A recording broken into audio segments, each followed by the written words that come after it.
markets. Yeah, Not good for stocks. Stocks, bad, bonds, still money coming into the United States. But it all happens at an interesting time. These worries about debt dominating the headlines that we're talking about coming out of Europe. And what are we doing here? Well, we want to borrow more money, of course, with President Obama making that official request for Congress to raise the debt ceiling again.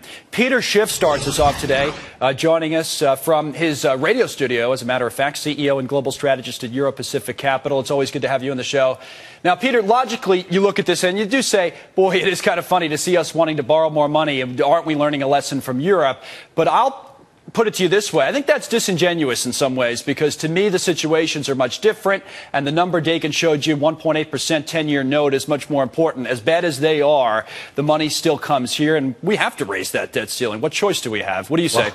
Well, first of all, you're right. The situations are different. The situation is worse in America than it is in Europe. Oh. We are able right now to benefit from the European problems because people are buying dollars because they're afraid of the debt in Europe, even though the debt is bigger here. Right. And we are making it even bigger. Well, come by on, raising Peter, the debt ceiling. Hold on a second, we are I want to put this in our problems. We should we should keep that ceiling where it is. I mean, wait a minute. What good is hold on a ceiling if you raise it whenever you get there? We need to be reducing debt in this country. We need to be paying down debt. That's exactly what I'm talking about in terms of being disingenuous. So you have this crisis in Europe, which is illegitimate. There's our national debt, by the way, and I know this headline grabs everybody, and it's obviously a ton of money, $15 trillion, but you have this crisis that's legitimate in Europe, and then we would create our own here if we didn't raise the debt ceiling.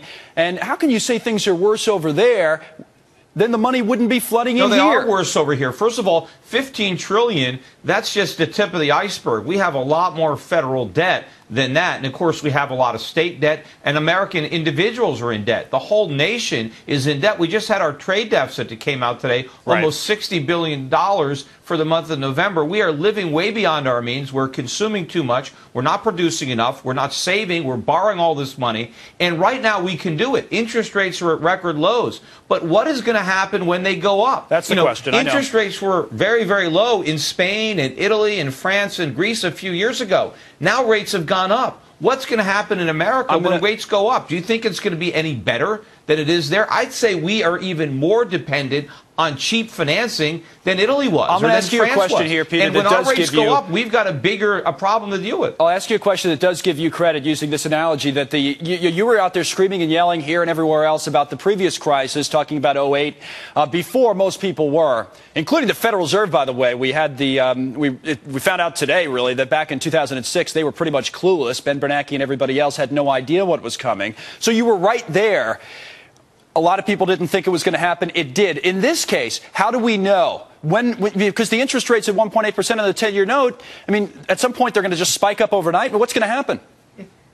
Yeah, well, remember, the mistake that the Federal Reserve made, among many, and that other people made, was assuming that real estate prices would never fall. That was the underlying assumption that gave this rosy scenario. Well, the same people are making the same mistake now, or similar mistake with interest rates. They don't understand the potential for interest rates to really rise and what that's going to do to the economy, what that's going to do to the banks, what it's going to do to real estate, what it's going to do to the government's fiscal situation. Right. And the more debt we add now, the more dependent we make the financial sector and the government on cheap financing, the bigger the collapse when interest rates go up, because they're going to go up eventually, and they're going to go much higher than anybody thinks, and the damage to this economy is going to be catastrophic. All right, Peter. The crisis that we are creating is going to be much bigger than the financial crisis of 2008. And if our leaders couldn't see that one coming, it stands to reason that they're not going to see this one coming. Well, the '06 quote we put up from Bernanke does look kind of silly in hindsight, but such as it is. Peter, thank you very much for taking time out today. We'll talk to you again soon.